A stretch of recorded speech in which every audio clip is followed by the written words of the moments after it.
दोस्तों नमस्कार। हाजिर हूँ आपके सामने एक और नया अपडेट लेके, जिसकी चर्चा तो 2 दिन से यूट्यूब पर लगातार हो रही है। हमारे बहुत सारे यूट्यूबर साथी ने इस पर वीडियो बनाया है और आपको जानकारी लग गई होगी कि डीएमटी चार्ज जो है, डोमेस्टिक मनी ट्रांसफ़र, जिसको आप डीएमटी या मनी ट्रांसफ़र बोलते हैं, इस पर आरबीआई की जो गाइडलाइन है उसका हवाला देकर कंपनियों ने और बैंकों ने चार्ज को बढ़ा दिया है। जहां पर पहले कस्टमर से 1% फीस लेने की बात होती थी, अब वहां पर 1.20 मतलब 1.20 शुल्क लेने की बात हो रही है। 10,000 पे जहां 100 रुपये लेते थे, अब वहां पर आपको 120 रुपये लेना है। और पहले जब आप मिनिमम मनी ट्रांसफर का चार्ज जो था वो 10 रुपये था, मतलब आप 100 रुपये करो, 200 रुपये करो, मिनिमम चार्ज आपका 10 लगता था, अब 12 रुपये लगेगा। तो ये तो हो गई कि चार्ज बढ़ना था, वो आपको आपकी कंपनियों ने भी बता दिया होगा, एप्लीकेशन में भी आ रहा है जिस भी कंपनी का आप काम कर रहे हैं, और यूट्यूबर भाइयों ने भी बता दिया। अब ये चार्ज बढ़ा क्यों है? यहाँ पर एक्चुअल आरबीआई की गाइडलाइन है क्या, जिसका हवाला देकर कंपनी और बैंकों ने ये चार्ज बढ़ाया है, और क्या इम्प्लीमेंटेशन आगे भविष्य में होने वाला है, वो सब कुछ हम इस वीडियो में जानेंगे। और मेरा आपसे एक आग्रह है कि इस वीडियो को आप पूरा सुन लीजिएगा, क्योंकि ऐसे बहुत सारे लोग होंगे, हमने कई जगह पर कमेंट में भी देखा है कि वो सोचते हैं कि हम कंपनियों का एपीएस पोर्टल जो यूज़ कर रहे हैं उससे डीएमटी क्यों करें, हम फ़ोन पे, गूगल पे या दूसरे जो यूपीआई ऐप हैं उनके माध्यम से पेमेंट कर देंगे, तो उस पर क्या इफेक्ट आगे इसका पड़ेगा, ये सारा कुछ हम जानेंगे। अभी आपने देखा होगा, अगर आप लोग हमारे नियमित दर्शक हैं, तो हम लोग जब भी आरबीआई की तरफ से, यूआईडी की तरफ से, बैंकों की तरफ से कोई नई गाइडलाइन आती है एईपीएस के संबंध में, वो आपको बताते हैं। तो एईपीएस में जो फ्रॉड हो रहा था उसको रोकने के लिए तो कंपनियों ने, बैंकों ने, आरबीआई ने बहुत कुछ किया। 2 फैक्टर ऑथेंटिकेशन को लेके आ गए, बैंकों ने लिमिट अपनी लगा दी। अगर आप देखेंगे तो डबल ऑथेंटिकेशन जो सिस्टम आया था, दुकानों की केवाईसी करना जरूरी हो गया, फिजिकल वेरिफिकेशन, ऐसे बहुत सारे कामों को यहाँ पर अंजाम दिया गया। कुछ हद तक इस पर रोक भी लगी, कुछ हद तक अभी भी ये फ्रॉड हो रहे हैं। लेकिन मनी ट्रांसफर का सेगमेंट एक ऐसा था कि जो अभी भी 2011 की जो गाइडलाइन थी, मतलब अगर हम देखें तो इस बात को लगभग 14 साल हो चुके हैं, उस समय जो फ्रेमवर्क बना था मनी ट्रांसफर के लिए, लगभग ये उसी पैटर्न पर काम अभी कर रहा है। और अभी की जो परिस्थिति है और 2011 की जो परिस्थिति थी, इन 12-14 सालों के बीच में बहुत कुछ बदल चुकी है। अब यहाँ पर जो नई समस्याएं सामने आ रही थी, उसको देखते हुए आरबीआई ने कुछ इंस्ट्रक्शन बैंकों को जारी किए हैं। बैंक से मतलब क्या है, देखिए, जब भी आप किसी पोर्टल का यूज करते हैं और मनी ट्रांसफर करते हैं, तो वो मनी ट्रांसफर नॉर्मली किसी ना किसी बैंक के माध्यम से ही होता है। जैसे आप देखते होंगे, यस बैंक होता है, एनएसडीएल होता है, कहीं पर एयरटेल पेमेंट बैंक होता है, इनका गेटवे यूज करके कंपनियां करती हैं। नॉर्मली कंपनियां का खुद का सर्वर यहाँ पर नहीं होता, बहुत रेयर कंपनियां ऐसी हैं जिनका अपना खुद का पीपीआई सर्वर होता है। लेकिन सामान्यतः की हम बात करें तो ये बैंकों के पास जाता है। अब अगर अभी आप मनी ट्रांसफर की प्रोसेस देखेंगे तो लगभग लगभग हर कंपनियों में केवाईसी का प्रावधान बंद कर दिया। बीच में एक समय ऐसा था जहां पर आधार और पैन नंबर डाल के आप केवाईसी करते थे और 25,000 से ज्यादा रकम भेज सकते थे। लेकिन अभी केवाईसी का कोई भी प्रावधान नहीं है और आप 25,000 रुपए तक एक मोबाइल नंबर से भेज सकते हैं। अब मोबाइल नंबर में बात जहां तक आती है कि आप भी जानते हैं कि 25, 50, 100 रुपए, 200 रुपए में आपको नॉर्मली सिम मिल जाएगी। आप उसका रजिस्ट्रेशन किसी भी नाम से कर दोगे, वहां पर कोई डेटा नहीं जा रहा कि अगर मैंने एक सिम ले ली है, उसको मनी ट्रांसफर में रजिस्ट्रेशन कर दिया है, नाम में कुछ भी डाल दूं, उसमें आप मेरा नाम डाल दोगे तो वो उस नाम से भी चल जाएगा। एड्रेस में आप कुछ भी डाल देंगे, वो चल जाएगा। तो अब ऐसे में प्रॉब्लम ये होती है कि मान लीजिए आपके पास कोई व्यक्ति आता है, वो आपके पास एक फर्जी नंबर देता है, अपना फर्जी नाम बताता है और आपके पास से मनी ट्रांसफर कर लेता है, और वो कहीं पर XYZ पैसा भेज चुका होता है।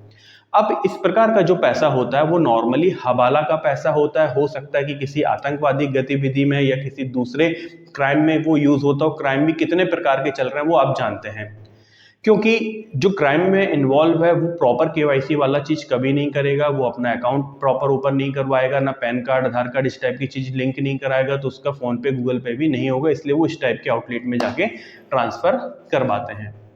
अब इसमें समस्या ये आती है कि जब किसी अपराध की विवेचना होती है, इन्वेस्टिगेशन होता है, तो पुलिस वाले भी परेशान होते हैं, पूरी टीम परेशान होती है, उनको पता ही नहीं लगता है कि ये पैसा का सोर्स क्या था, कहाँ से ये पैसा आया था, जब उन्होंने देखा कि इस मोबाइल नंबर से पैसा भेजा गया था तो वो कंपनी तक पहुंचते हैं, कंपनी से रिटेलर तक पहुंचते हैं और रिटेलर के पास सिंपल सा जवाब होता है कि सर हमारे पास तो ये प्रोसीजर था, उनने अपना नंबर बताया, ओटीपी दिया, नाम बताया, हमने इस ट्रांसफ़र को कर दिया।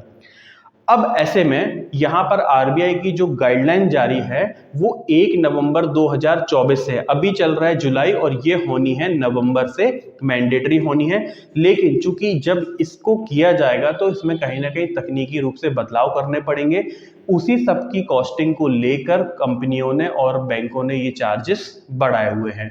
इसमें कहीं पर भी रिटेलर का मार्जिन नहीं बढ़ाया गया है, बल्कि कुछ जगह पर तो देखने में आया है कि 0.05% तक की कमी लाई गई है, रिटेलर की इनकम कम हुई है। ठीक है, तो अब बात करते हैं कि एक्चुअल आरबीआई यहाँ पर चाह क्या रहा है। आरबीआई यहाँ पर एडिशनल फैक्टर ऑथेंटिकेशन भी यहाँ पे चाह रहा है।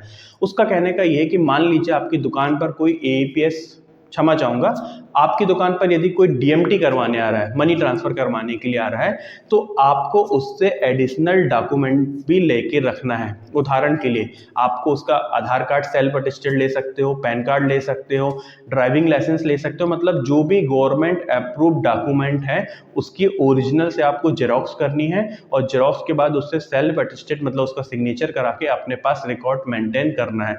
तो ये काम तो बढ़ जाएगा हमारे एईपीएस संचालक का, जो कि डीएमटी भी करेगा। बैंकों को भी यहाँ पर रिकॉर्ड रखने के लिए कहा गया। बैंक कैसे रिकॉर्ड रखेगा, क्योंकि बैंक तो आपके पास डायरेक्ट आता नहीं है, कस्टमर का जो डेटा है वो आप मतलब रिटेलर फीड करता है। तो रिटेलर की ये जिम्मेदारी बनेगी कि जब भी वो सेंडर का रजिस्ट्रेशन करेंगे, पैसा भेजने वाले का रजिस्ट्रेशन करेंगे, तो डॉक्यूमेंट का जो आईडी नंबर है, एड्रेस है, वो सारा कुछ उसमें वहाँ पर मेंशन किया जाएगा। इसी तरह यदि कहीं पर वो पैसा निकालवाने भी आ रहा है, कुछ पोर्टल ऐसे, मैं नाम यहाँ पर नहीं लेना चाहूँगा, अभी आप जो डीएमटी करते हो वो नॉर्मली खाते में चला जाता है, लेकिन कुछ पोर्टल ऐसी फैसिलिटी भी देते हैं कि आपकी पास, मान लीजिए मैं मुंबई में हूँ, मुंबई में मेरे कंपनी के काउंटर में कोई व्यक्ति 10,000 रुपये दे के जाएगा और उसी कंपनी का मान लीजिए कलकत्ता में आउटलेट है, तो वहाँ पर जाके आप सीधे कैश ले सकते हैं, वो खाते में पैसा नहीं आता है। तो इस प्रकार की जब सर्विस होगी तो जब पैसा भेजा जाएगा तब भी ये रिकॉर्ड मेंटेन किया जाएगा और जो पैसा लेने व्यक्ति आया है उसका भी रिकॉर्ड मेंटेन किया जाएगा। इसको कैश इन कैश आउट कहा जाता है। तो ये बहुत सारा बदलाव होगा। तो आपको अभी नवंबर तक का समय है। आप अगर प्रॉपर वे में इन्वेस्टिगेशन कभी हो तो आपके ऊपर कोई आंच ना आए, इसलिए आपको प्रॉपर रजिस्टर मेंटेन करना है, केवाईसी रखना है, ये सारा कुछ आपको करना पड़ेगा। और जब नवंबर में ये लागू होगा तो उसके पहले दोबारा कंपनियों की आरबीआई की गाइडलाइन आएगी, तो उस पर हम आपको वीडियो बनाएंगे। तो आपको लेकिन मानसिक रूप से प्रिपेयर होना पड़ेगा कि ये सारी चीजें हमको फ्यूचर में करनी है। अब बात कर लेते हैं कि लोग यहाँ पर समस्या का हल क्या निकालेंगे कि भैया हम एक काम करते हैं, पोर्टल से डीएमटी करना बंद कर देते हैं, हम तो फोन पे कर लेंगे, हम गूगल पे कर लेंगे। लेकिन अब यहाँ पर आरबीआई, अभी तक तो जैसा चल रहा था वो चलने दीजिए, चलता आ रहा था, आपके ऊपर कभी कोई आंच नहीं आई। लेकिन बहुत सारे लोग, हमें मालूम है, अभी भी ऐसे होंगे जिनका अकाउंट या तो ब्लॉक किया गया है या अकाउंट में लील लगा के रखी गई है कि वो उतना पैसा खाते से नहीं निकाल सकते क्योंकि उनके खाते में कोई संदिग्ध पैसा आया था और साइबर क्राइम वालों ने उनके बैंक का खाते को या तो होल्ड लगा के रखा है या फिर सीज ही कर दिया है, क्योंकि वो मनी ट्रांसफर अपने अकाउंट से करते थे। अब इसमें और ज़्यादा सख्ती बरती जाएगी। इनकम टैक्स डिपार्टमेंट भी आपके ट्रांजैक्शन पर प्रॉपर नज़र रखेगा, साथ ही जो साइबर क्राइम होते हैं उन पर भी आपकी डायरेक्ट नज़र रहेगी। अगर आपके अकाउंट से कोई गलत एक्टिविटी में पैसा ट्रांसफ़र हुआ है, भले वो आपने किसी दूसरे का किया, आप उसका कभी रिकॉर्ड नहीं रखते हैं, तो एक तो आप वहाँ पर फंसेंगे, दूसरा आपको अपने अकाउंट से इस टाइप की एक्टिविटी नहीं करनी है, आप वहाँ पर भी जाके फंसेंगे। तो आप थोड़ा सा 20, 25, 50 रुपये बचाने के चक्कर में फ़ोन पे, गूगल पे या किसी यूपीआई ऐप से पैसा ट्रांसफ़र अगर कर रहे हैं तो उसको बंद कर दीजिए। और यदि आप पोर्टल के माध्यम से कर रहे हैं तो ये सेफ साइट है, कम पैसा कमा लीजिए लेकिन सेफ रहेगा, फ्यूचर में आपके लिए दिक्कत नहीं होगी।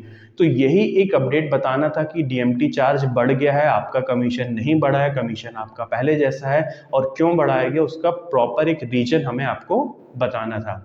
अगर आप आरबीआई का सर्कुलर देखना चाहते हैं इसके संबंध में, तो उसकी लिंक भी हमने अपने वीडियो के डिस्क्रिप्शन में दी है, वहां जाके आप सर्कुलर को पढ़ सकते हैं। वीडियो यदि आपको पसंद आए तो वीडियो को लाइक कर दीजिएगा। यदि आप चैनल पर आप हमारे पहली बार आए तो हमारे चैनल को सब्सक्राइब भी कर लीजिएगा, नोटिफिकेशन बेल आइकन दबा दीजिएगा, ताकि जब भी हम इस प्रकार का वीडियो लेके आते हैं तो वो नोटिफिकेशन आपको पहुंचे, वीडियो आप वहां पर देख पाए और आपको किसी भी प्रकार की हानि से बचाना हमारा उद्देश्य है। किसी भी प्रकार की समस्या आपको ना है, वो हमारा उद्देश्य है। तो वो वीडियो देख के आप वहां पर इन सब चीजों से बच जाएंगे। वीडियो देखने के लिए बहुत बहुत धन्यवाद दोस्तों। आपका दिन शुभ हो। वंदे मातरम। जय हिंद।